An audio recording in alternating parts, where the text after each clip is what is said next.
favorite golfer? Andy Scotsman. I don't like Scots. I like Irish guys. It's the same island. Side of the street. I think the redhead man. I've got some thoughts on that McIntyre guy. He's much Scottish. Irish. All right, boys, we are live. Yeah, whoever's listening in or catching the recording of this, thanks for joining us here at the Gary Williams Stole Your Lawn Furniture podcast again this week.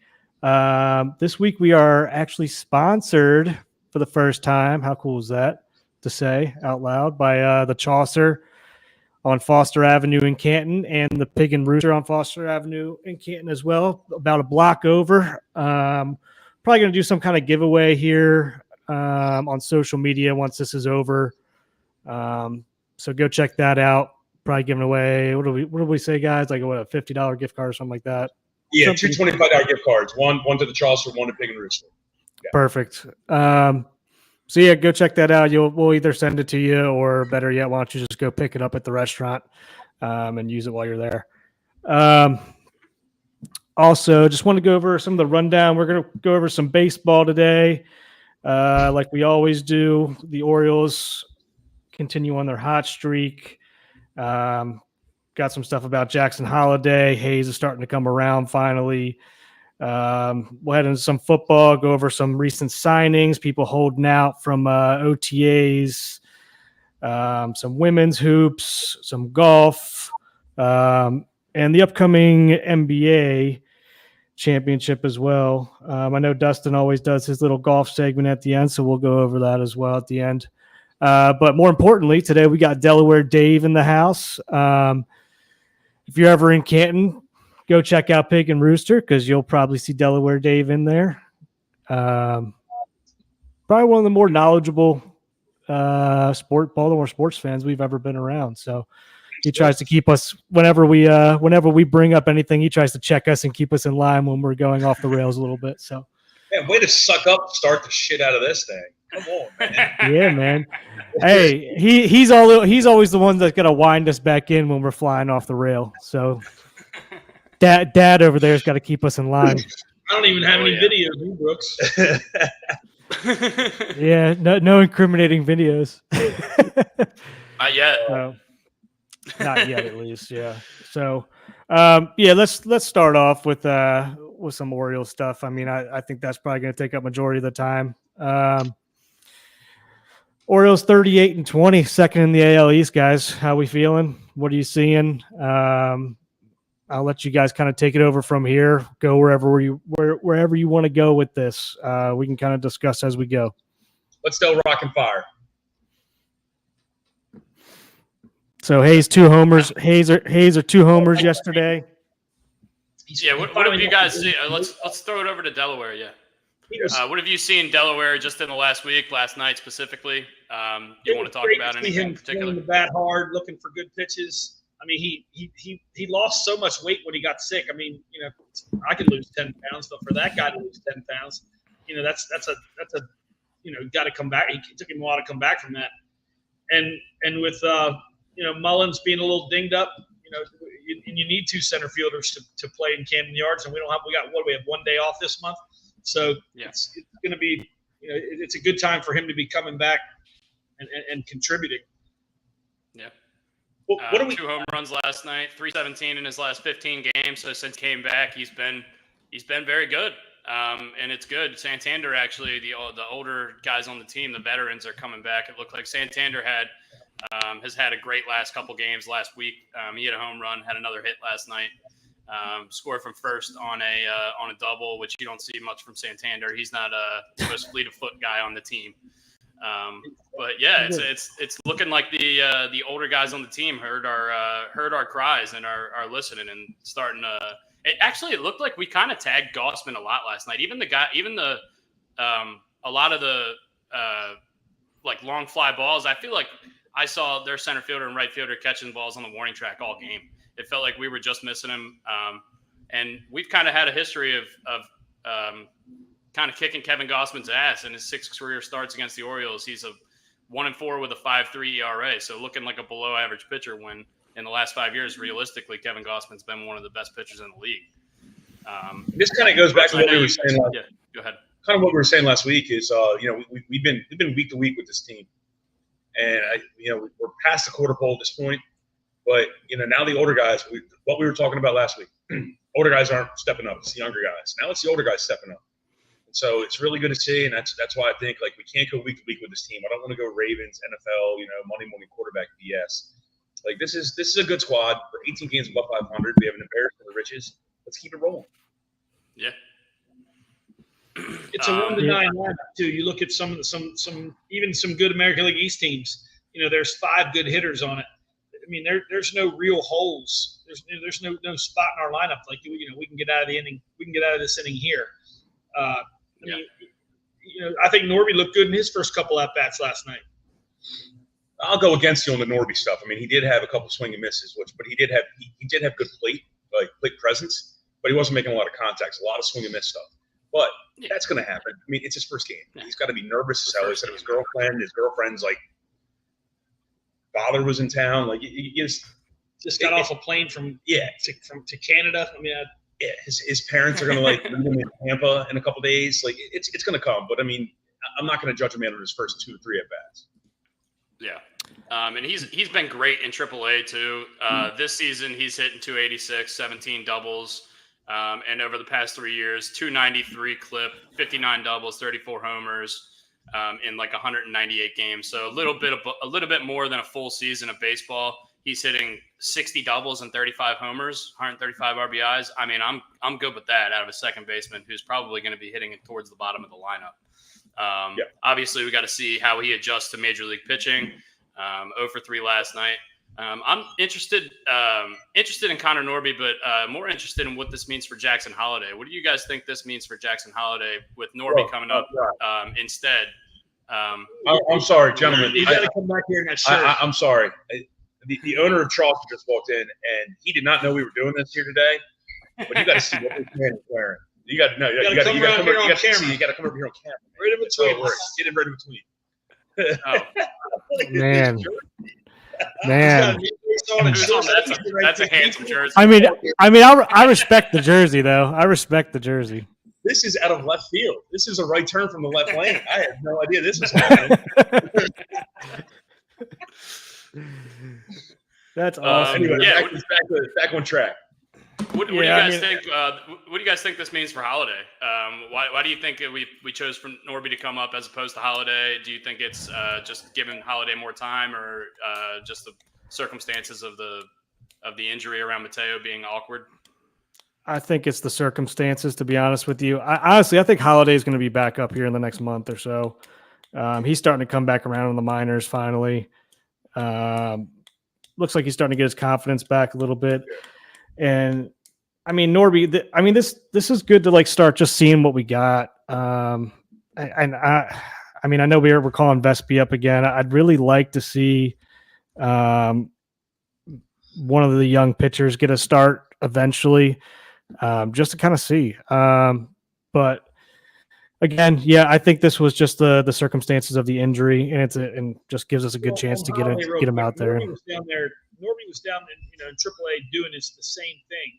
Holliday comes up here, has some not failure, but some struggles, and he goes back and he's working on things. He's trying new approaches. So, it's not like he just went back and did the same thing he was doing. So the thought process in his mind is totally different than where Norby was that month, where he's trying to figure out why he struggled for the first time in his professional career.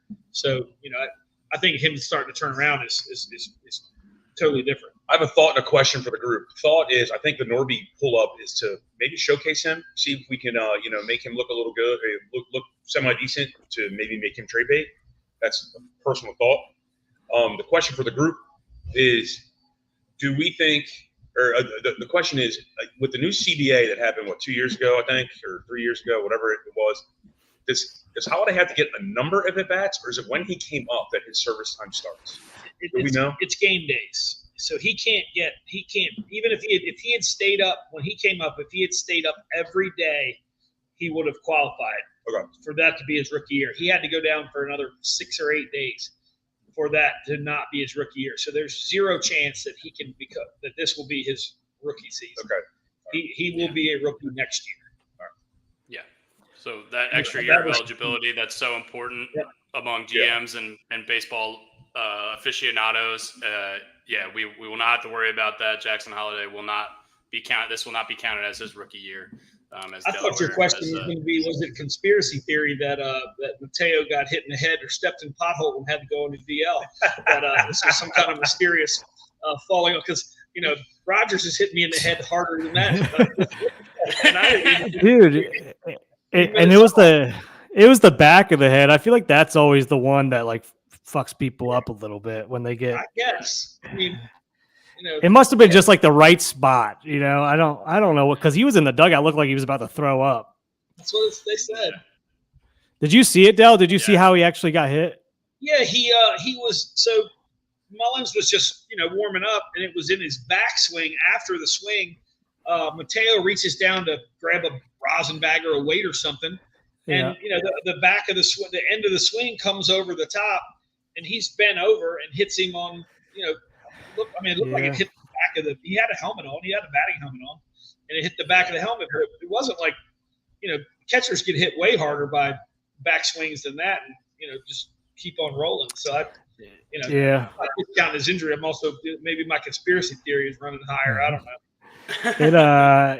And it wasn't like Dell said it was like a swing. It's like it wasn't even really like a swing. It was like flicking the bat up, and then it was like on its way down. It was very odd, and he was obviously like it was weird. And even Brian Roberts on there, who we all know had like a year-long injury in battle with like vertigo and that concussion after he got hit in the head with a whatever. However that happened, I can't remember. But even he said, he goes, "That's scary because I know how he feels right now." And you kind of don't know the timeline because it's just whenever he starts feeling better. Yeah. Another question I had was like, do we think Connor Norby gets called up if Mayo is healthy? Probably not. Probably not, just because you still have Urias for like the utility infield. Westbrook can play second, short, third. So I would imagine probably Mayo would come up just because he seems like he's more of a major league ready hitter. Although Norby has great numbers, it just kind of seems like Norby is one of those Joey Ortiz odd man out kind of guys. We will talk about Joey Ortiz a little bit later. But yeah, I mean Mayo, the power numbers he's been putting up are pretty staggering. He obviously took a dive into the dugout going for a foul ball a couple weeks ago and has been out, but he's supposed to be coming back. They don't think it's going to be a long way back for him. Yeah, I don't think it was a huge difference in the power numbers, right? I think Norby had like 9 homers and Mayo has like 11 or 12 or something like that. But I really think that's a showcase. This is a showcase. This is the 2024 version of Joey Ortiz. Could be. Well, we'll see. Obviously, hopefully, maybe Connor Norby will turn into Jordan Westberg and become everyone's favorite Oriole over the course of the first month of the season. Yeah. I don't know about you, but he's definitely my favorite Oriole right now. I'm not rooting for anyone to get dumped. I really feel like they know they need pitching at some point or another, either a starter or a reliever. And you go ahead and showcase this guy. We have an embarrassment of riches. We say the same term every damn week. This seems like what it is. Well, we're handing out Tommy Johns like Tic Tacs, so I love what Dell said about Holiday going back down with a different approach, because I think everybody was kind of a little up in arms about him hitting 250 or whatever it was for the first couple of weeks down there. And now it's like the last 2 weeks or something, he's hitting like 320 something. I forget what it is. Yeah, he's got a 7 or 8 game hit streak right now too. Yeah, he's been scorching hot the last week or two. So hopefully whatever his new approach is, he's starting to figure it out a little bit, which is good to see. So obviously tough road ahead for the Orioles. We have 2 4-game sets against divisional opponents. I heard this yesterday on Talking Baseball podcast. The Orioles haven't lost a series against an AL East opponent since April of last year. They've either split or won every in-division series. So just one of those things that just shows you the resilience of this team. I mean, we had the streak of not getting swept too. I just think that that kind of thing that really builds character in an organization and a team, especially as young as we are. And June, we talked about it last week. Dell said already, we have 1 day off in June, and we're playing a bunch of games against the division. We're playing Atlanta. We're playing Philly. We're playing Cleveland. We're playing Texas. These are some of the best teams in the league. So we're really going to find out a lot about the ball club in June. And I think this is, if we have a rough June, that might be a good thing for the team come October. Before we bump off the Orioles, do we think Povich comes up anytime soon? Well, that's what I was saying. I hope he gets a spot start here somewhere just to see. But I don't know, because I was hoping he'd get a spot start against the White Sox. Just like I said, no MLB team's a layup, but that would have been a good one for him to throw out there, since they're a struggling ball club, to be like, hey, let's see what you got. Go out there, throw strikes, but I think he has to, right? So he has to this month at some point with no 1 day off. Yeah. Hypothetical, if one of our starter gets hurt, who's the AAA call up or is it a spot start? I mean, it's got to be Povich, or we just signed Tehran, who we signed in the offseason. We just signed Tehran maybe like 10 minutes before we started recording this podcast, back to a minor league deal. We DFA'd him earlier in the year. He played. He was in spring training with us. So maybe he could get a spot start. Bruce Zimmerman's still down there. Pride of Loyola Blakefield, so maybe he could get a spot start. I'm with Dell. I want to see what we got. I'd like throw somebody up there for one. And I think they said Kramer yesterday starting to throw flat grounds, which is good to hear. So this is the time of year where you want to see guys that see what they got. I mean, you don't want to start doing it in August. You're in a stretch run. Yeah. Yeah, and I'm a little worried. And starters are going to have to go deep here this month too, or else our bullpen is going to be roasted. I was a little upset Grayson couldn't get out of the seventh last night. I thought he got.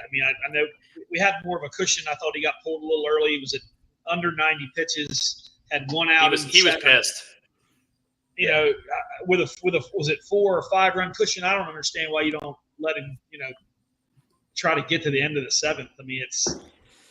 Yeah. If 100 pitches is the magic number, he still had 11 to go. So I thought that was a quick pull. He was visibly upset. You could see when he looked out of the corner of his eye and saw Hyde coming out, he was kind of pissed off that he wasn't going to get through the seventh. But if you're a pitcher, you know that feeling. You obviously want to try to get as many outs. Yeah, I'm sorry. We were talking that maybe he gets to go out, come out for the eighth, and throw him for one batter in the eighth inning. I mean, so yeah. I mean, what do you have? What do you have? Man on first and third, or man on first? One pitch gets him out of that. And if he makes the wrong pitch and gave up a homer, it was a 3-run cushion. So yeah. Well, what's the difference between 97 pitches and 108 pitches? Obviously, it's 11 pitches. I get that. But is it really going to make the arm fall off his body? No. It's possible Elias or Hyde had a conversation about his just basically because he's still coming off that injury from earlier in the season. Maybe they want to limit his pitch count just for the next couple weeks or whatever. But I agree with you. If you get into a situation in playoff baseball where you need your starter to get an out and you want him to get out of that inning, and he doesn't have any experience in those situations, then it's going to be a lot more difficult for him come October. Yeah. So are we going to coddle this kid? Is this the new Jabba Chamberlain rule? Like, let him play. Yeah. Jabba Chamberlain. That's a guy I haven't thought of in a long time. Remember when all the insects swarmed him? I can't remember if it was flies or gnats. Yeah. He was in Cleveland. He was in Cleveland. All the gnats. Yeah. God, man, I think we were sitting at like LA or Lighthouse Tavern for that or something. I forget where we were at. Jabba Chamberlain is also the guy who set up the Delman Young double. He didn't give it up, but he was the guy who was on the hook for it because every time I watch the clip of it, he's in the dugout like throwing shit and all pissed off. Yeah. All right, you want to move on to other baseball news? Yeah, other baseball news. I hate talking about the Yankees every week, but we have to because it's the team that we're in direct competition with, and they just so happen to have 2 of the best baseball players on the planet at the top of their lineup. Juan Soto and Aaron Judge continue to just destroy baseballs. They're in the top 5 in the league in home runs, RBIs, OPS, walks, total bases, and WAR. both of them. Soto leads the league in hits. I think he leads the American League in batting average. Judge has, I think, 15. It seems like he has 15 home runs in the last 10 days. I don't think he does actually, but it just feels like every time I look at a Yankees highlight, it's just them just going crazy. And also they're going to get Garrett Cole back soon, which is not good news for the Orioles. Garrett Cole's reigning Cy Young winner, one of the best pitchers in the league, probably a future Hall of Famer. He's getting his first rehab start in Double-A on Tuesday. He's going to have a 50-pitch max. They said they want a minimum of 2 outings before they consider bringing him up to the big league roster, but I would imagine that's probably going to be stretched out over the course of more like 2 or 3 weeks. I would imagine it's probably going to be more like 4 outings before he sees any live action, just because they've been playing so well. They don't need to rush him back. Have you guys watched any Yankees? Del, have you seen anything in particular? We haven't gotten your opinion on them. I mean, Judge has been super hot. Yeah. But I fear Soto more than Judge, because Judge he's gonna miss weeks at a time. He's never gonna play 150 games in a season, where Soto does everything. Yeah. I still think the Yankees are flawed in that home run heavy lineup. Yeah. But this week, the last 2 weeks, they've definitely been smashing some pitching. You don't want my opinion. You know it. Aaron effing Boone. Aaron Boone. We will be fine. Aaron Boone is their manager. He's the Cleveland Browns from MLB managers. We'll find a way to screw it up. It's fine. Just a little tease for later in the show. We're going to do out for not saying anything.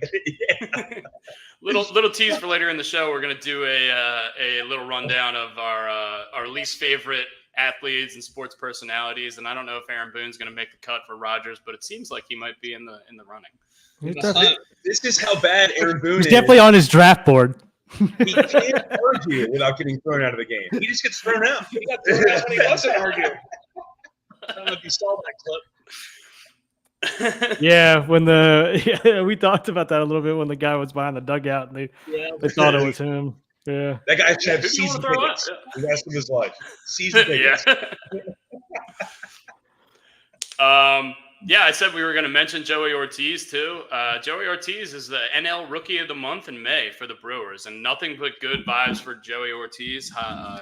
Hands round of applause for him, because he was a guy I think a lot of Orioles fans liked. Sort of the odd man out, as we kind of hinted that it could be the same way with Norby. It could not be. We'll see. But look, in like 50, 60 games this year, he's got a 293 average. He's got almost a 400 on base. He's got a 900 OPS. League average is around 700, so he's well above average at the plate. And the Brewers are good. They hold a 7-game lead in the NL Central already, and we're like, a third of the way through the season. We thought the Brewers were kind of selling when they traded Dustin Corbin Burns. Turns out they are just the best team at getting rid of their superstars and retooling with younger guys who can play. Without Craig Counsell. Joey Ortiz? Yeah, and without Craig Counsell. The Craig Counsell booing the other day when they did a video montage was incredible. And Craig Counsell handled it so well. Just giggling in the Cubs dugout. I get it. You got to boo. I mean, the guy, it's like Mike Mussina leaving for the Yankees, right? I mean, yeah. The first camera pan to the stands is some heavy set guy who's probably had 16 hot dogs already, and he just goes, "That's fucking bullshit."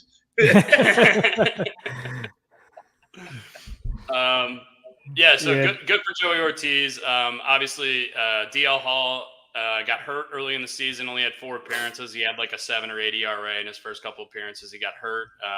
He hasn't been able to throw since then, so we'll see. Hopefully he gets back into form and starts playing well for them too, because we're always rooting for our ex-Orioles. I think Joey Ortiz actually is leading rookies in WAR right now as well, even above Cowser and stuff now. Good for him. Yeah. Did you guys see last night in the Orioles game? Not to go back to the Orioles, but it's Yankee and Toronto related. Don Mattingly is on that Toronto bench, and he got thrown out last night for arguing balls and strikes from the dugout. That was a pitch coach. Pitch coach got thrown out. Don Mattingly's the bench coach. I thought it was Mattingly that got thrown out. He started mouthing off after that, pointing up and down. I didn't even know he was on the bench. I didn't know I thought he was still with the Yankees, to be honest with you. I actually thought he was that. with the Marlins for a while. That's right. Yeah. I actually thought Sean Casey was still with them too, because he came on like midway through last year to be their bench or hitting coach or some kind of. Oh, he got ran out of town, dude. People hated him there. Really? Yeah, well, I think the Yankees went in a big slump as soon as he took over. I think really it's just a product of the Yankees fans just being so fickle. I remember early in the season we were talking about how they were booing Aaron Judge off the field. Now he's the best player in baseball over the last 2 weeks or a month. So that's just Yankees fans. That's how it's going to go with them.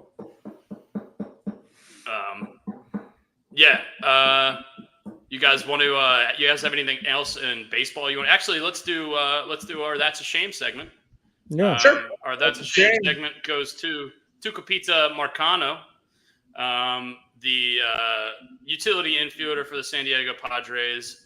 Apparently placed over 230 bets on Major League Baseball with a 4.3% winning percentage. So that's a shame, Tucupita Marcano. You have lost your job and have no prospects because you're a terrible gambler. And I don't know what the hell is going to go on in your life, but I don't know. You guys have any thoughts on Tucupita Marcano? Well, he's going to be the hell of a pit boss at some casino out in Vegas or Atlantic City. Is he? Yeah. Is he though? He's not going to start a gambling site to sell his picks. I know that for sure. Yeah. No, not at all. My That's a Shame segment is, and we'll get into this a little bit later, is the WNBA. Not knowing how to handle Caitlin Clark and how she's being bullied right now. I think it's an absolute sham. WNBA is finally getting some recognition. And I don't want to hear racism. There's a ton of white women who have been very successful. Diana Taurasi, Sabrina Iescu. They've been great for the WNBA. Caitlin Clark is bringing so much more exposure to the WNBA, and it seems like they don't know how to handle it. And so that's my That's a Shame segment. Well, that was my That's a Shame segment. So I guess I'm gonna have to come up with another one along the way. So yeah, we'll get into the Caitlin Clark stuff a little bit later when we talk about hoops. But first, I want to talk about football. Cowboys legend, Hall of Fame offensive guard Larry Allen passes away, 52 years old. I guess he was on vacation with his family in Mexico. I haven't seen any autopsy reports or anything. This news came out yesterday, but praying for the family of Larry Allen and all of his friends, and absolute total stud. He played 14 seasons in the NFL, made 11 Pro Bowls. At one point went on a run of 6 first-team All-Pros in a row. And in his 14 seasons, he had 13 holding calls total. So that's less than 1 holding call per season for his career. I thought that was an outrageous stat. Did you guys get to see? Obviously, I'm a little bit younger. Did you guys get to see him play for those 90s and early 2000s Cowboys teams? And what did you guys think about him? Yeah. I mean, very versatile. He did not play. I think the only position he did not play was center. He played both guard positions, both tackle positions. I actually thought he had more than 1 Super Bowl. Deli and I were talking about this a little bit earlier. The one thing I'll say about this is, you are an imposing figure when NFL players who are big men are getting the Larry Allen flu. All of a sudden, your hamstring hurts that week. Okay? They didn't want to mess with him. And I'll also say this. Unfortunately, one of Larry Allen's biggest highlights is him getting hucked by Reggie White. Reggie White hucked Larry Allen. This is a man who benched 700 pounds out of a huge group. So he played right in the middle of 2 decades and made the all-decade team on both of them. Yeah, he was formidable, to say the least. yeah, I'd say. Yeah. So it just 52. You have to believe a man that size. I don't know if he'd lost weight, but a man that size is going to have a large heart. Carrying a lot of weight around usually leads to heart failure, and it's a shame. Yeah. Like I said, shout out to his family, his friends. Hopefully they'll be able to get through this, and people can give them the privacy they deserve and they need. In current NFL news, Justin Jefferson yesterday signed a record deal with the Vikings, 4 years, $140 million, including $110 million guaranteed. $35 million a year annually is the highest paid non-quarterback contract in NFL history, and we're assuming he's going to be setting the market for guys like T. Higgins, like Jamar Chase, like C.D. Lamb, who are looking for contracts, who are holding out at OTAs. What do you guys think about this contract and what it means for the future of wide receiver contracts? I think J.J. McCarthy's head hit a ceiling fan when he found out that he his the best wide receiver he's gonna be able to throw to him for 5 more years. So yeah, that's what I thought about. The people that were saying this is the wrong time to do it. I mean, what do you want to tell your young quarterback that you just drafted? Well, if you're good enough, we'll go get you a wide receiver. We have this wide receiver. Why not keep him? So to let him go because you have a young receiver, a young quarterback, would be the stupidest argument ever. Yeah, whoever said that argument. Whoever said this was the wrong time is a complete moron. I couldn't think of a better time. You just brought in a rookie who you've got control over for 4 or 5 years. This is like the time that you can start paying people to put studs around them. Yep. Yeah, I'm a little surprised they didn't wait for Jamar Chase, but I just don't think. I just don't think the Bengals have the money since Burrow's gotten paid to do this. But we'll see. We'll see how they structure that deal. Well, to your point, that's really what the case is. One, to Dell's statement here, Mike Brown is an extremely cheap owner. Now, he did pay Joe Burrow, but once you pay that massive contract, you don't have that cap space, that cap flexibility to go ahead and make moves like this. T. Higgins on his franchise tag. He'll be gone after next year. Jamar Chase will get signed. No big deal. But the Vikings have this flexibility because Kirk D. Cousins now plays for the Atlanta Falcons with Michael Penix. So they have that ability on a rookie QB contract to go out and make a move like this. Yeah. Back to my point, this is the perfect timing to do it. You got all the money in the world to play with now, and you got the best wide receiver in the game. And nobody's arguing that he's not the best wide receiver out there. He's if you're going to spend it, he's the one. And now because you have that rookie QB contract, you can sign I want to say his name is Christian Darrisaw. I think it's their left tackle. You can sign an offensive line around J.J. McCarthy, and I think they have Sam Darnold as the bridge QB. You have the flexibility now in Minnesota to make moves to make your team better. Minnesota has one of the best offensive lines in the league and one of the best bookend combos with Christian Darrisaw and Brian O'Neill. They're both under contract for the next couple of years, and they're both very good players. Obviously, Justin Jefferson's going to help. Sam Darnold probably will start the season as their starting quarterback. I would imagine J.J. McCarthy will come in later in the season or maybe next year. We'll see, because Sam Darnold, I think, is on a 1-year, $10 million deal. And in 2 years, the problem with the Vikings is their defense. Yeah. In 2 years, if the GM hates this quarterback and you've made a mistake, now you got a great offensive line in place and the best wide receiver in football, and it's a whole lot easier to attract a veteran quarterback to try to win it, to make a winning football team when you got this guy in place. You can go sign Zach Wilson. I think Zach Wilson's on the Bears. I'm not 100% sure, but I think I saw him on the Bears. No, he's. I don't think he's going to have an impact very much wherever he is. That guy stinks. Broncos, maybe. Broncos. I'm not surprised Jamar Chase, T. Higgins didn't sign. I think a lot of people wanted Justin Jefferson because he's recognized as the best receiver to set the market.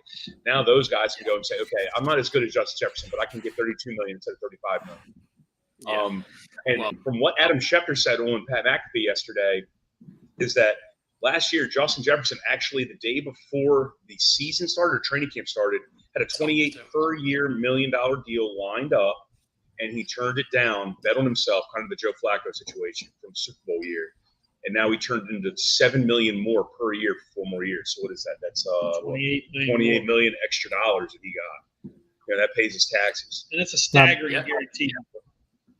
Yeah, not bad. Not bad. 110 guaranteed. Like we said, the next dominoes that are going to fall are probably going to be C.D. Lamb and Jamar Chase. I don't think T. Higgins is in the class of those guys. Obviously, Jefferson is the best guy in the league, if not one of the best. You can argue Tyreek Hill or somebody else or Chase, but I think Jefferson has been the most consistent and as good at everything as any other receiver in the NFL. I think CeeDee Lamb is going to be the next guy looking for the contract, but also they're looking to extend Dak. They're looking to extend Micah Parsons. The Cowboys are in a They're in a world rough of trouble. spot. Yeah, they're in a really rough spot. I don't know. They're obviously going to have to pick and choose who they want to keep and who they want to let go. I don't think personally that you can let a player like Micah Parsons walk. He is a complete game wrecker. And I don't think you can let CeeDee Lamb walk after the last couple years he's had. So we'll see. It's going to be interesting to see what the Cowboys do moving forward. I'll disagree with you. Wide receivers are a dime a dozen now. They're becoming the new version of the running back. Now the salaries are double from what the running backs get paid. But Jerry Jones would fire the GM of the owner. Jerry Jones would fire GM Jerry Jones if he had, if he wasn't doing Botox cocktails on a regular basis. But that also being said, Micah Parsons is way more valuable than CeeDee Lamb because you can find a couple wide receivers in the second, third, fourth, fifth round, whatever. You name that. You know, you see Antonio Brown, who I'm going to fucking punch in the face later. But that being said, I really do believe that the Cowboys are screwed. The Vikings are in a great spot. The Cowboys are going to go down. They should probably rehire Dave Campo to be their coach. He did a great job.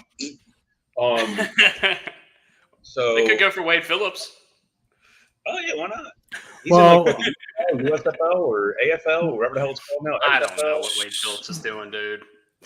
no, yeah, he's in one of those leagues. But so hearing somebody talk about this recently, actually on a sports show, Jerry Jones is actually like pretty cheap in the sense that like he's not going to fire somebody and pay them not to coach. He'll just let the contract run out and be done with it and not bring them back. So this is the last year for Big Mike over there. Yeah. Do we think with Belichick? Remember when he got signed? Mike McCarthy got signed. And he had a sleepover at Jerry Jones' house. Yeah. That's Do cool. we think that this is like with Belichick doing all the media he's going to be doing this year? He's going to win over a lot of fan bases. I think people are actually going to start liking him because I mean he was awesome on McAfee's show. He was really funny and really did a good job of breaking down and making people smarter about the game of football. I could definitely see Jerry bringing him in, but he's 72 years old. So you got to realize this is going to be his last couple years. And will that attract other people to come? When you're $20 million over the cap, I don't care how much you can educate somebody. If you don't have players, who gives a shit? Well, they got the last game of the season. Who gives a shit? You know, who cares? Realistically, they got the talent. And like you said, CeeDee Lamb might be the odd man out here because wide receivers, right? Yep. Or see what they did with Amari Cooper a couple years ago. They traded him for a 6th-round pick. Yeah. I don't know. Another deal. Just something to think about. Yeah, I mean, I don't know. With Belichick and Vrabel both being coaching free agents, so to speak, it's going to be interesting to see next year. I think Vrabel is going to be the number one priority. If I was an owner, Vrabel would be number one priority for me. How he doesn't have a job right now blows my mind. It's mind-blowing to me. Good-looking man too, by the way. He's going top 5 in the Hawkeye draft, but we'll do that later.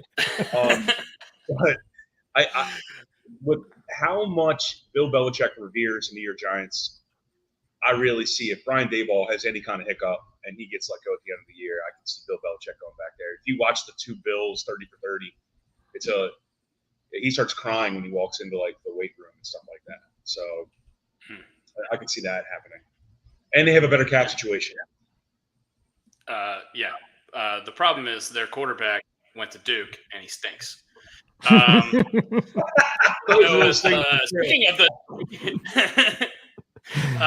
Speaking of the Giants, it looks like Darren Waller is probably going to retire. They traded a 2nd-round pick for him last year. He was able to play like 11 or 12 games, had like 500 or 600 receiving yards, wasn't able to play the whole year. He's been hurt a lot. That's kind of been the theme of his career after his obviously the stuff that happened with the Ravens. But had a pretty good career for what we expected after his first few. And he said that the decision is going to be coming soon, but the Giants and people close to the situation both expect that he will retire. You guys have any thoughts on that, on Darren Waller in general? Before Dell chimes in, one thing I want to bring up, it's not really well known, but they did mention it a little bit on a couple of different Sports, syndicated broadcasts. He's got a lot of emotional stuff going on with his wife and him getting divorced. And as a guy who went through emotional and physical, substance abuse, this probably has to weigh on him a lot. And I wonder if the reason that it hasn't come out yet is because he's still trying to go through something with his, I guess, wife or ex-wife, whatever that situation may be. From what I've heard, for a 6th-round pick, he's proven to be a a hell of a talent. He has maintained this, from what I read. He's still sober, but yeah, he's going through a divorce, and I'm sure that's a big reason that if he does decide to retire, not at the prime of his career, but a lot of hay left to make it 41. I didn't know they were getting divorced. Did they just get married like last year, 2 years ago? They've been married for a year. It came out, I think, a week or two ago. It's him and Kelsey Plum, who's also a WNBA star. We'll get into that in a bit. Yeah. But hey, look, you know what? If he retires, well done for fixing a bad situation, making something out of yourself. Obviously, the marital stuff, that's personal and that's away from the field. But I mean, good for him to turn his life around. That's awesome. Yeah. How many athletes have we seen fall into this trap when they were young and they never been able to climb themselves out? And he was able to do it. So good for him for making a career for himself. He got paid. He got a nice contract, so he's going to be good. I'll let Dell tell the line he told me earlier today in the kitchen. I forgot. Chris McAllister signed a $50 million deal. He's living in his mom's basement. True story. True story. Oh, man. Yeah, all right. Pick out of Georgia Tech. Never got the ball thrown to him. Georgia Tech. Can you guys name Calvin Johnson and Darren Waller came out of Georgia Tech. And Demarius Thomas. And Demarius Thomas. They got the triple option, dude. 7 times a year. Triple that's option, like, dude. I know. That was nuts. And like that's like Pitt. Like Pitt gets the wide receivers that come out of there like studs out of nowhere. That's another thing I wanted to bring up before we get off football. Macklin, I think, went to Pitt. How in the flying hell has LSU not won like 6 national championships? They were defensive back university for forever. Now they're wide receiver university. They had Joe Burrow. Come on. Jalen Daniels just won the frickin' Heisman. How they not won like 2 or 3 national championships? Well, now they got that dumb dip. Well, now they got that dipshit down there that I hate from Notre Dame. Coach that tried to speak in the accent. Yeah, that genius. Oh yeah, Brian. Oh my God, Brian Kelly. Yeah, he's the best. Brian Kelly. The guy who ran up the GA up the tower when it was windy out at Notre Dame and got him killed. Oh yeah, Garrett Altland or something like that. God, why can I remember that? I'm going to blame Steel trap. LSU's lack of success on Zach Mettenberger because fuck that guy. Zach Mettenberger. He's the most random guy that we will bring up on the podcast today, I hope. But maybe not. We'll see. Going to hoops real quick. We're going to talk about just quickly because none of us are huge basketball fans here, but we do want to talk about it just because it's happening. The NBA Finals start on Thursday night. Boston is minus 210 to win the NBA Finals over Dallas, who's plus 175. Dallas heralded as having one of the best offensive backcourts in the history of the league with Luka and Kyrie. And Boston is just the most complete team. They have the most depth, and they've been the best team all year. They're 76-20 between regular season and playoffs. So if they win this series, they will have 80 wins, which I think has only been done. It hasn't been done very often. I can't remember the exact stat, but if Boston wins, if they win the championship, they'll teams, probably that Warriors team where they had 70 wins, like 70 and 11. Yeah, the 86 Celtics, I think, were the record for a long time. But anyway, we were talking about them last week. That's why they come to. But while we're talking about hoops, we mentioned Caitlin Clark stuff earlier. Brian wants to rant about this a little bit, so we're going to give the floor to you for a second. I don't want to rant about it too much. I mean, I wish the WNBA would do a little bit of a better job. They have an opportunity right now to really sell themselves, make their franchises a little bit more money. They really have. they screwed this up pretty good. The refs aren't giving calls. I mean, you can actually see the woman. I forget the young lady's name. I think it also might be Clark, who like hip checked her. She says the B word to her. She says bitch to her right before she hip checks her on a blatant, like it's blatantly just. It's a dirty play. It's a Bush League play. Then you have Angel Reese, who's also very jealous of Caitlin Clark, to the point that when she won a national title with LSU, she didn't celebrate with her team. She actually went and taunted Caitlin Clark. Like, that tells you a little bit something about the person. And that's a former Terp. Yeah. So me saying something about a former Terp is I'm passionate about it. Look, people are knocking Caitlin Clark for not being successful right out of the gate. Well, let me tell you something. I don't know how many social media followers or people are watching you with cameras when you're a firefighter for the first day, or an accountant for the first day, or a bartender for the first day. People aren't ridiculing you for everything you do on the first day on the job, or even the first 2 weeks on the job. Let the girl or let the woman develop, and she will. And in 2 years from now, we'll probably look back on it and go, okay, she did a great job, and she went through a lot of hell. And wait till Paige Beckers gets here next year, and Juju Watkins from USC get here next year. Wait till you see them come up. And they're going to deal with the same BS that Caitlin Clark's dealing with right now. She looks exhausted. She looks tired. So it's like the Iowa stuff and the current Indiana Fever stuff is taking a lot out of her. And let's also throw a fact out there. She's on a fucking terrible team. They're 2-8. Yeah. I don't understand why that center for the Fever is not getting thrown out of games to protect this girl. You shove my star. I mean, you watch a highlight. You shove my star and you're going to pay. I mean, when Wayne Gretzky came up, did people take care of Wayne Gretzky? They had an enforcer who would take care of Wayne Gretzky. I want some 6'8" woman who's over there on the baseline, doesn't even really come over to help her up. I want her to start mashing people. Let's go. Dude, that bothers me. That bothers me the most about this whole thing. Her teammates should be coming to her defense right now. And like you said, like rising tides raises all boats, right? Like she is the reason why they have private planes right now on every single team. Her alone. Everyone keeps saying it's this new class that came in. It's fucking her. It's her. I don't care what Angel Reese can say, like, I want my flowers too. I'm the villain, blah, blah, blah, bullshit. No, not at all. Like, I think McAfee went over on a show yesterday, like, hey, let's see where all these ratings are coming from. Like, who's providing all these ratings? It's fucking Caitlin Clark.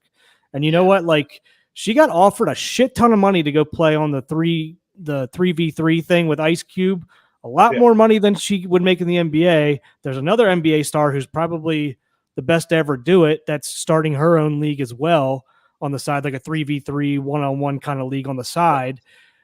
I mean, you're going to run your best players out of this fucking league, especially if they're going to be getting paid more money. You got, and now look, these ladies are not taking steam locomotives to games. They're taking charter flights now because of Caitlin Clark.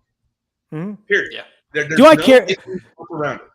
I don't care like about them playing physical with her and kind of giving her welcome to the WNBA moment and trying to get in her head because they know she's a stud. I don't mind that. That's just being an athlete. Like, but for you to come out and say some of the shit in your post-game conferences and stuff like that, and the media, the way that they're kind of treating everything, like they are just single-handedly just ruining this opportunity that they have right now. It's a little frustrating. Any thoughts on that?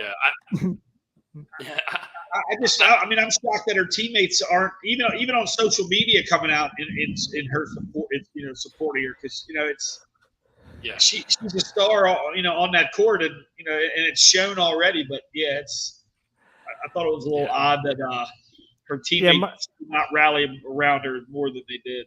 And when that happens, like my mind goes to like maybe she's a bad teammate, but then like everybody at Iowa, all of her teammates there love her, absolutely love her, and they all knew that she was getting all the attention. But they loved her. Cal Ripken? I think Delaware Dave might have come out of the stands to punch that player. I know Wild Bill would have come out of the stands. They need to start watching more hockey. Yeah, if somebody laid their hands on Sidney Crosby or Alex Ovechkin, then the enforcer on the team is going to let them know about it right away. You can't touch that person. So yeah, I think I totally agree. I think Matt Barnes was saying this. I can't remember what medium he was on Sports Talk Radio yesterday was saying this. Matt Barnes obviously used to be teammates with Kobe Bryant, played against him. Yeah, he was saying the same thing. Like if anybody ever touched Kobe, we were going to be over there immediately trying to kill them. Like you can't do that shit to Kobe. He got traded to the Kings. About a week later, his enforcer got traded to the Kings. Yeah. McSorley came to the Kings right after because I'm sure that was a request. He followed him everywhere. Yeah, why wouldn't you? Yeah, absolutely. You can hitch your wagon to that guy. Yeah, I think he went to what? I think he went to all three teams or all the teams that he played for. He did. Yeah, he did. And it's just the WNBA needs to lock this up. Just get it done. All right. Yep. The jealousy factor, like this, almost stems from. It starts with the media. A league. Well, I'll give you the media. Brooks, you're entirely right with the media. This also seems like a league that isn't ready to become an adult. It's still a toddler or it's still an adolescent. Like it just seems like they need to figure out how to better themselves because they have a unicorn. Use it. The league's losing money like that Giants outfit, Tukapu Maracana. Like that guy making bets. I mean, I don't know if anybody's losing money like him. 4.5%. Sorry to Drew Burton, who I kind of threw a stray to earlier. All right, Dusty, go on your golf. He's self-proclaimed like the worst. All right, we're going to talk about a little golf. Canadian Open was this week. As I expected, the rink hole was awesome. They have the 12th hole was a par 3. They had the hockey boards on the side. They had 2 goalie masks as the tee markers. But yeah, Robert McIntyre comes out of nowhere. Well, not necessarily out of nowhere. Comes out of left field a little bit. He's had an unsteady rotation of caddies since the Ryder Cup. He's been kind of looking for a caddy that he gels with. He's had a couple different ones. They didn't work out. I guess after last week, he decided he wanted to leave those relationships behind and look for a new caddy. But he needed somebody for this week in an emergency, and so he called his dad. And his dad was on the bag for him this week, and they freaking won. And he won his first golf tournament. Pretty cool. I always root for the lefties, so I've taken notice to this guy. He was really good on the DP World Tour for the last couple of years, which is the Euro Tour, if you guys aren't familiar.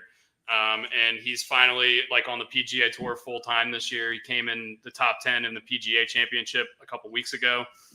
So he's been hitting the ball well, and he just came out of nowhere this week. I actually had a little $5 bonus bet on him to win, and he won. That was cool, 75-1.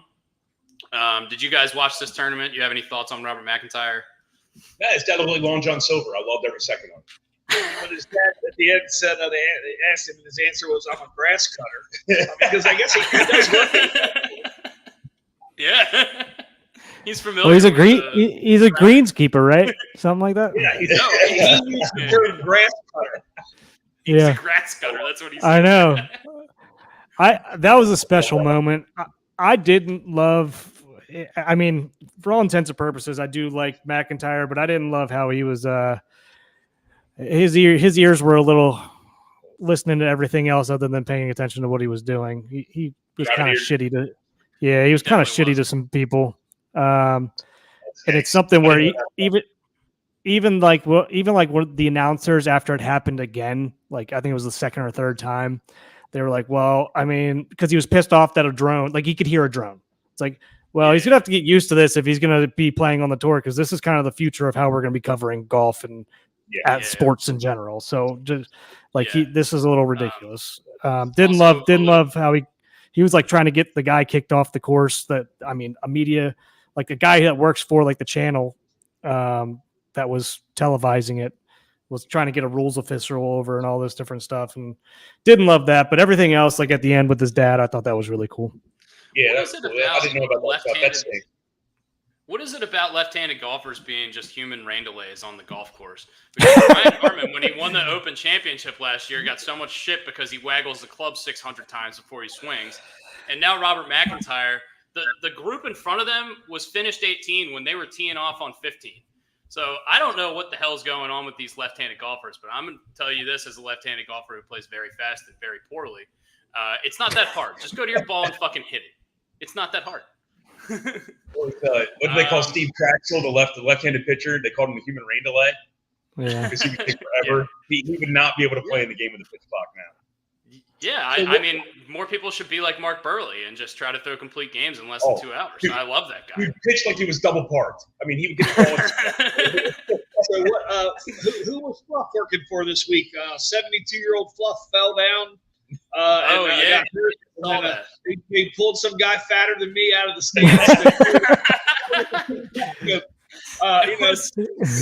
CT pan.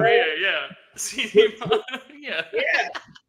I mean that guy. I want that guy on the podcast. I mean, Fluff, by the way, is the man. He's 70 plus year old cat. He's still doing his thing. And actually, Tiger, when he first came up, had Fluff on the bag for a couple tournaments. And there's a video of Fluff smoking a cigarette on whatever course they're playing at, and he was trying to get a read on the wind, and he holds his cigarette up in the air like this, trying to see where the smoke was blowing off the cigarette to see where the wind was going.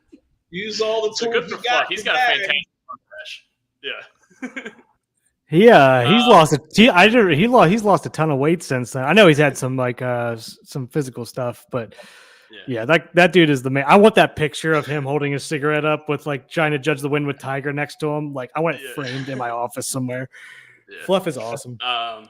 Other notable finishers this week, Rory and Tom Kim were paired together on Saturday and Sunday. They shot 65 on Saturday and they shot 64 on Sunday, both of them. They were just kind of egging each other on, I guess, the whole weekend, just seeing who could shoot a lower score. They both finished T4 at 3 shots back of the lead. Number 1 Canadian in the field this week was Corey Connors. Had to mention that because we are a Canadian pro Canadian Cup podcast, according to Brian Rogers and myself. He hits the ball really well, but he sucks at putting. If he could figure out his putter, he'd win a lot more golf tournaments. Sam Burns, T10, Cam Young, T14, Tommy Fleetwood was up in the top 20. A couple big names out there as we move into the Memorial this week. The Memorial is Jack's tournament.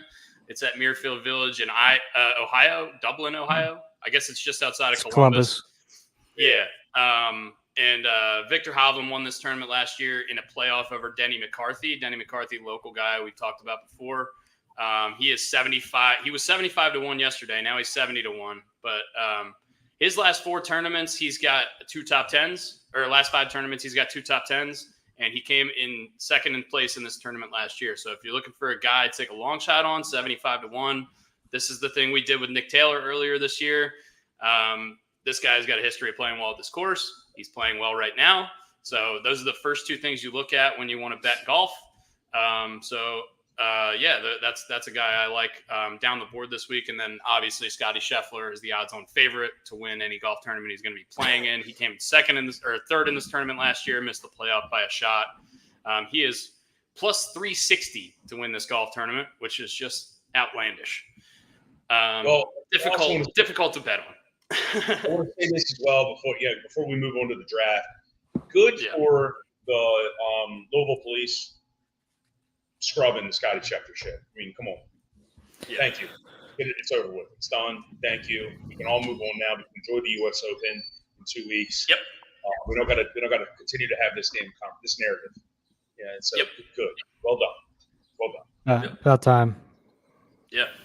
Anybody else have any thoughts on golf tournament this week? The U.S. Open is next week at Pinehurst. What do you guys want to discuss this before we move into our draft? I've got 3, I guess some of the viral stuff that went out this weekend for golf stuff. One, Charlie Hall just banging darts on the golf course. Anybody see that? That was pretty fucking awesome. So she's like smoking in between holes, like, and then like she's signing autographs, has a cigarette in her mouth, obviously can't hold the cigarette, so she's just like puffing on it and signing autographs at the same time. Like, looks like the women's version of John Daly, but obviously much better looking. She said, well, I started, she's like, I'm smoking cigarettes because I'm trying to quit vaping. Love that. The Uncle Buck methodology. I'm going scars. Yeah. So I thought that was kind of funny. What were the other two that I had? Yeah, this poor lady like a mouthful of Zins or a real lipper. Yeah. I'll do a hammer. Kirsten does the zips or the zins, or whatever those things are called. Yeah. She doesn't spit like a spittoon, so it's not as. And then Rory's divorce we talked about, obviously, but everything's been going ballistic about him having a relationship with that reporter. What's her name? Basansis or Belliansis or whatever. Bellionis. Yeah, Yeah. Yeah. So a ton of rumors about that, and apparently that interview they had at the end of the round this weekend was super awkward between the two of them. She's married as well. I think they are currently both married or soon to be divorced. Both. Yeah, Yep. they're both going through divorces. Obviously, nobody's confirmed that there is a relationship, but everyone online seems to think there is, and it probably usually when there's smoke, there's fire. You can Judging tell on in the how interview awkward they that do was. look a little awkward. Yeah, so yeah, that was awkward. I do want to bring up a little breaking news real quick. Shohei Ohtani's former and longtimer interpreter Ippei Mizuhara has pleaded guilty to bank and tax fraud charges, and his total maximum sentence is 33 years in prison. Sentencing is set for October, so we'll see. All right, Dell. Is he the fall guy? Is he the fall guy? What a scapegoat! He doesn't even have to pay him because he's going to jail forever. I mean, Barry Bonds paid him a ton of money to keep his mouth shut. Maybe that's why Ohtani deferred everything to 38 years from now. So, well, I mean, 33-year max sentence. He's probably going to get like 5. Yeah. I mean, you got to pay me a lot of money to go to jail for 5 years. I mean, what was Bond's trainer? He was held in contempt for 6 months. I mean, Greg Anderson. Yeah. Judge asked him every day, you got any information? No. Go back to jail. He's probably going to be a billion. I mean, Shohei's probably going to be a billionaire by the end of his career. So, I mean, he's probably got a lot of money to give. That's going in interest-bearing account. I guarantee it. Yeah. I'll tell you what. Whenever he gets out of jail or wherever he's going to end up going, he needs to start a podcast with Tucapita Marcano, and they need to give out gambling picks because that would be fantastic. On the note of gambling, let's start drafting shit. Yeah. So this week's draft is going to be our least favorite athletes, sports personalities. This is not going to be limited to just athletes. We're going to use broadcasters and coaches as well. Every person's going to get 5 picks. We're going to do it snake draft style as we do for all of our drafts. We are Maryland-based fans, and as such, we will likely have a lot of Maryland-based biases in these rankings. Not necessarily all of them, but I will tell you for sure that I will be selecting somebody from Duke.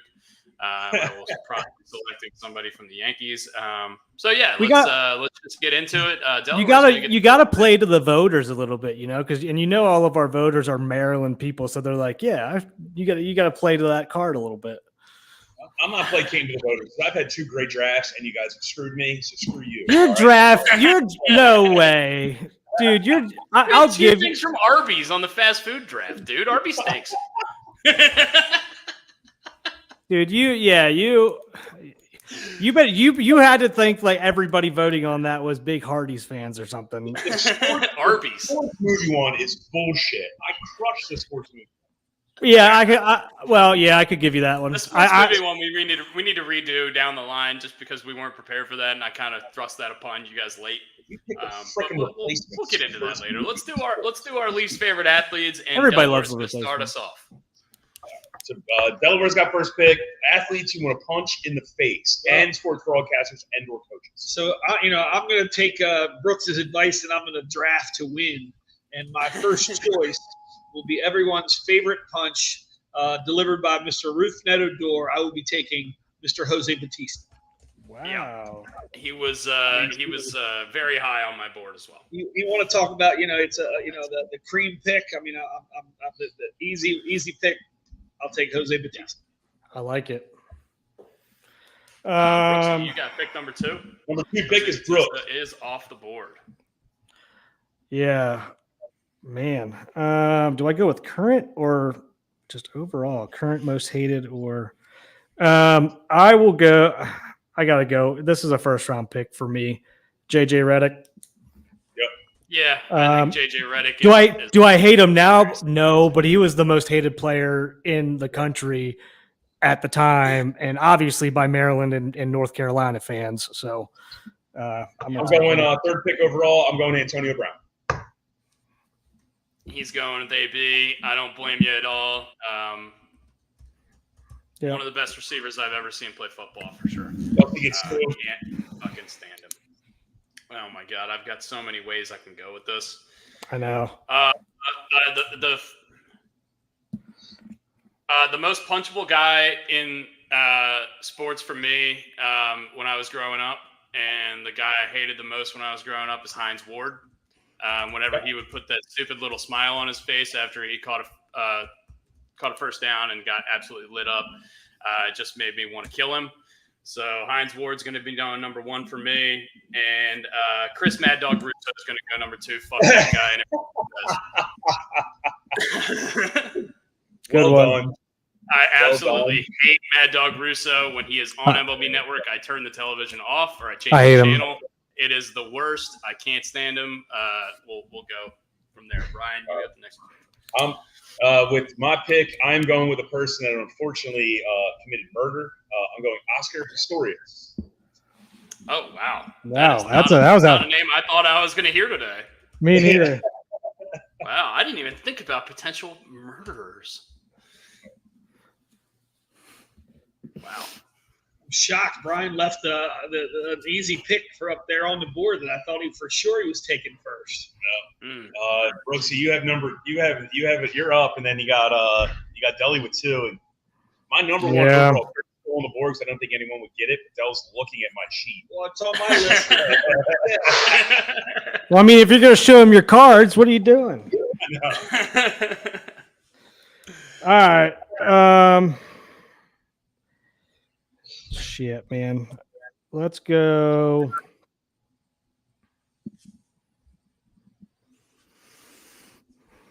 I mean, I'm not going to stick with that.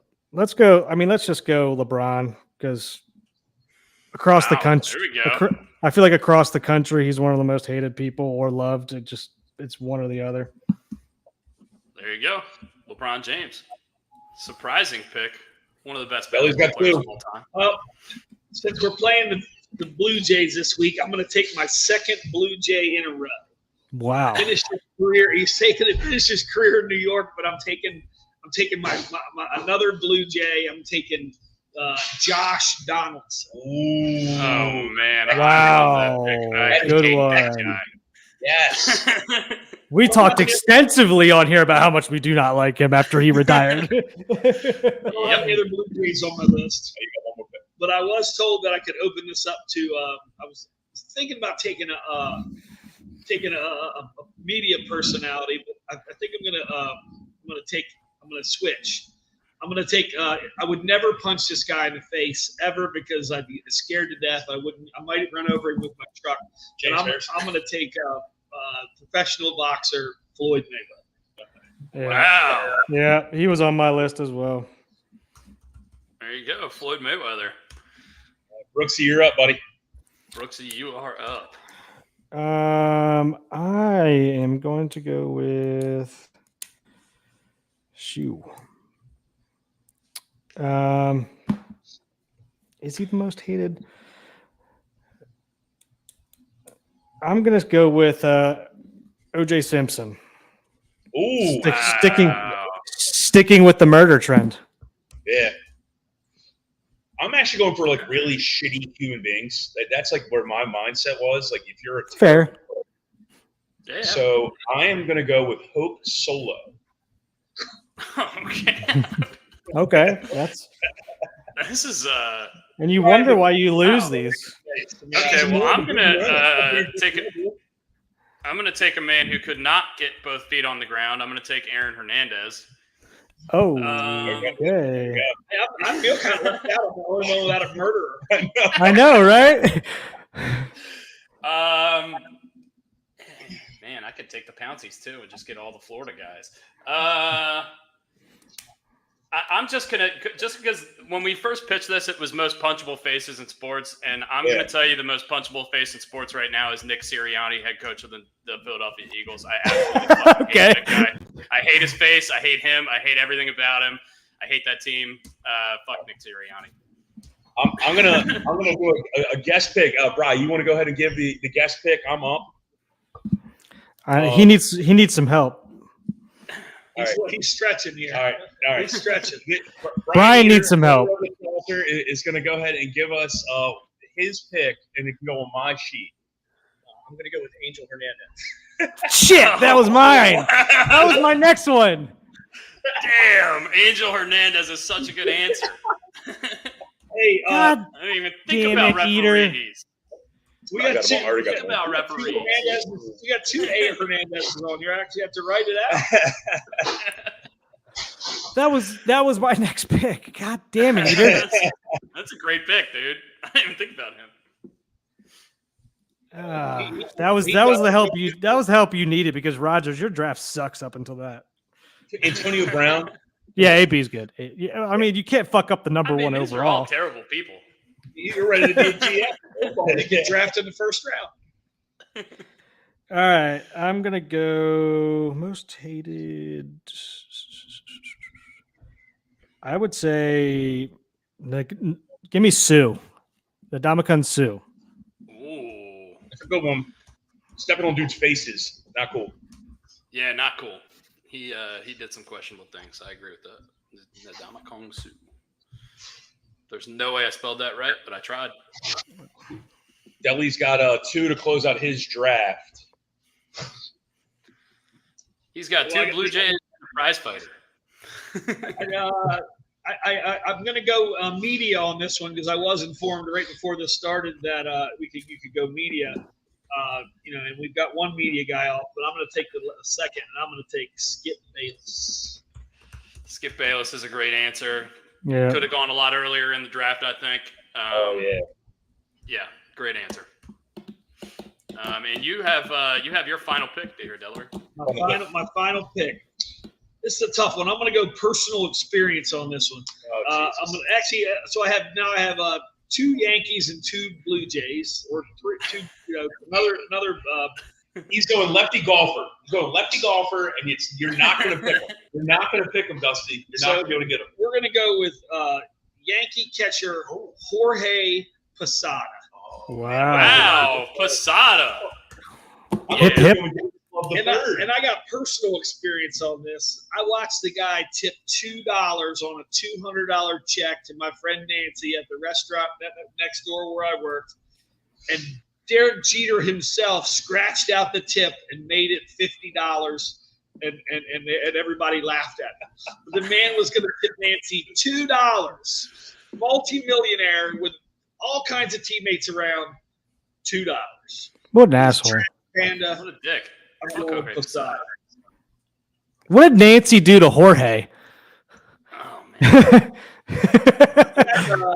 Everybody else was just throwing money at her, and he because he's just cheap and jerk. That's all I got. That's all I have to say. That's all I got to say about that. Brooksy, you're up. Close out your draft, man. Yeah, I'm having a hard time with this last one. All the ones Brian and I discussed what we thought were going to be top picks are all still out there. Still out on the board. I got a lot. Yeah, I mean, I'll go Tom Brady. All right. Wow. I think he's probably one of the more hated people throughout the fan bases. Now, after we're done best here, athletes on his list. We can keep this very short post the draft, but I do have a couple honorable mentions. I'm going to take one. This gentleman was up for the batting title. He did not want to play the last 2 games of the season because he wanted to make sure that he won the batting title. So while his team was in the pennant race, he did not play on purpose, and that is Mr. Melky Cabrera. Wow. I totally forgot about him. He's also a steroid guy, by the way. Yeah. So And he was juicing the same year. So look, I don't care if I lose this draft. I hate that guy. You stand up for your teammates. You play to win a pennant. And this guy was like, I want to win a batting title. I'm batting like 306 on the year. Go screw yourself. I really want to take Patrick Reed or Sergio, but I can't go through this draft without taking a player from Duke. And this is going to be a niche pick. I'm not even trying to win. I'm just going to do it because I hate the guy. Kyle Singler played for Duke in 2010, and I mean, one of the ugliest dudes I've ever seen in my whole life. And I have so many guys I left off this list that I want to mention, but I'm sure we all do. Let's start with Dell and let's go through each one's list about who did not get drafted, who's left on each person's list. I think this would be fun. Oh, this could be great. The one I can't believe didn't get drafted is I still want the $150 that he owes the Orioles for smashing that fucking phone in the dugout, and that's David Ortiz. Okay. I want my $100. Yeah. Who else you got? You got my golfer was Davis Love III. Really? He's just. It's first off, his name. I just want to punch him in the face because his name is David. You country club fucking. And then he screams white privilege. Yeah. My race car driver you got pulled out right away, and that was Kyle Busch. And that's everything on my list. That's all of them.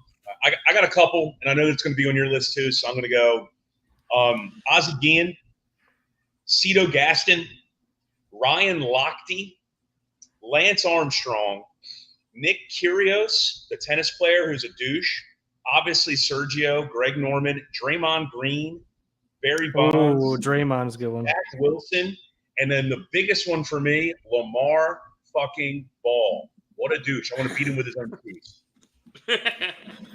Fair. All fair. I had I had a bunch here. I didn't know which way I wanted to go with this. Most punchable, most hateable by Maryland fans, most hateable by most fan bases, whatever. I got Bonds, A-Rod, Vic, Canseco, Boozer, Leitner. Ray Rice wouldn't have been a popular pick with us, but I think around the country, I think everyone remembers what happened. Belichick, Angel Reese, Conor McGregor, Crosby, Tyson, Watson. I think I said Vic already. Trevor Bauer, Terrell Owens, Harper, Roethlisberger, Pete Rose, and that's Patrick Kane.